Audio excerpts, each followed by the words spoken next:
La plupart des Congolais ont un problème lorsqu'ils voyagent, à cause de ce que l'on appelle l'intégration.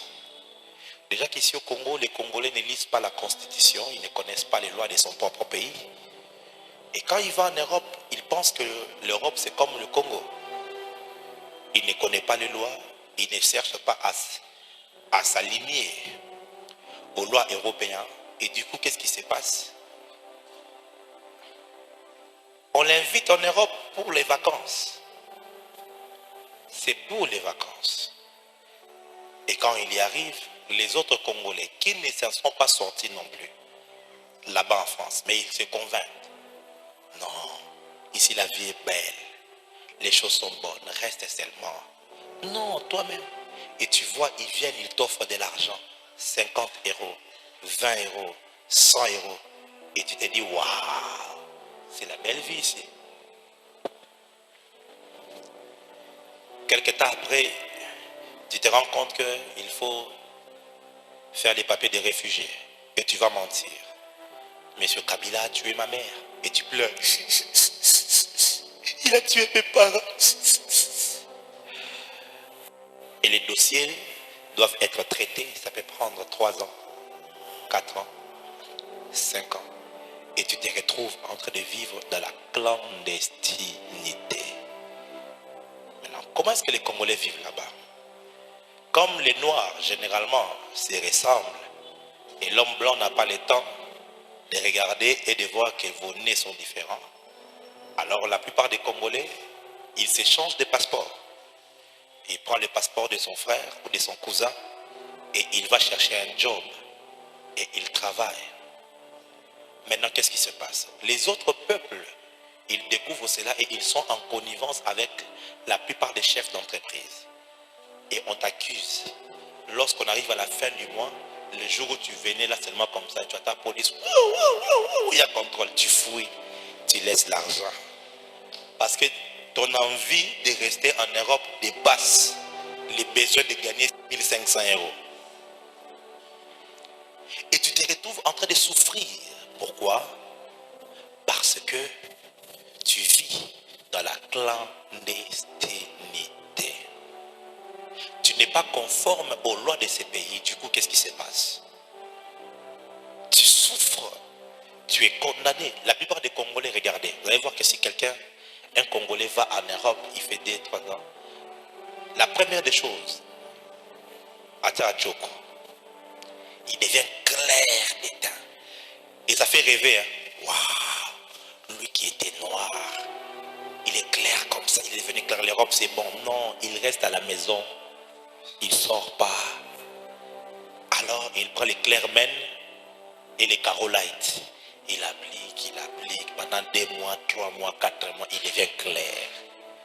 Mais il est condamné à cette vie-là, limitée, bloquée, parce qu'il y a une loi qui stipule. Il faut avoir les papiers pour fonctionner en France, en Belgique, dans tous les autres pays d'Europe. Voilà pourquoi je suis ton frère congolais qui te parle. Ne rêve pas de partir en Europe de cette manière-là. Tu ne dis pas amen tellement que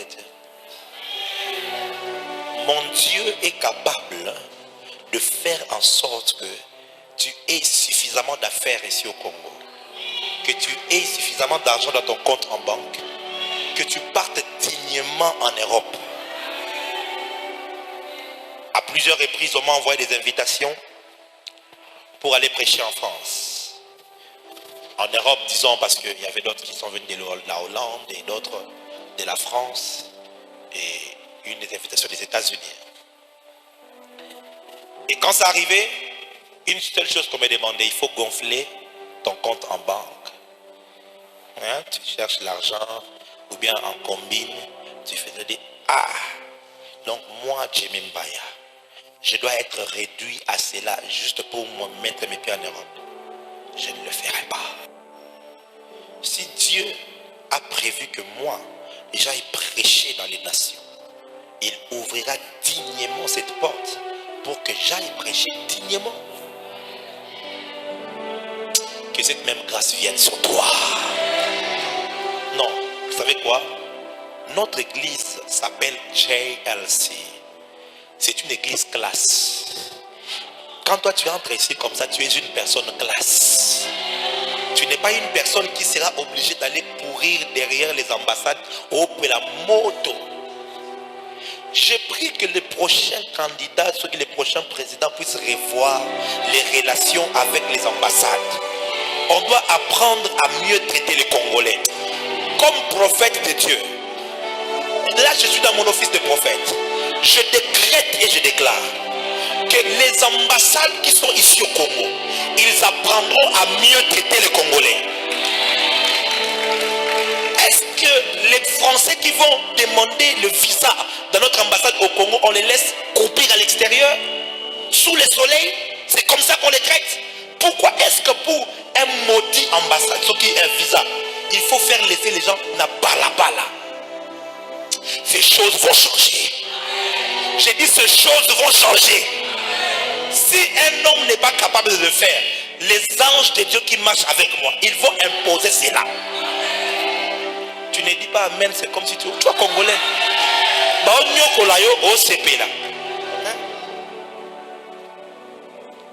Un jour, je suis passé devant 24. J'ai vu comment est-ce que ça se passe au bureau là, Schengen, là, les trucs là, maison Schengen. J'ai vu ça et je me suis levé. J'ai dit, cette maison va fermer. Ça fait 2 ans. Et je suis venu à la porte des cieux, je leur ai dit, j'ai vu, parce que je l'ai dit, la maison Schengen va fermer. Et ça a fermé. Je ne peux pas comprendre ça. La manière dont le Congolais est comme un loc. Même ceux qui sont morts, mais est-ce que c'est comme ça qu'on doit traiter un être humain? Vous qui me suivez partout dans le monde, arrêtez de malmener les Congolais comme vous le faites.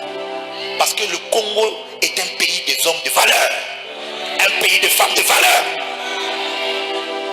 Vous direz, non, les Congolais, ils ne font rien, ils volent dans notre pays. Et vous, vos gens qui ont l'argent, ils ne volent pas au Congo. Ils ne volent pas le cobalt, les coltins, toutes ces choses-là. Si le Congolais peut voler dans un supermarché, ça peut prendre 100 €, mais vous, c'est que vous volez. C'est des milliards de dollars. Voleurs, répentez-vous, hein.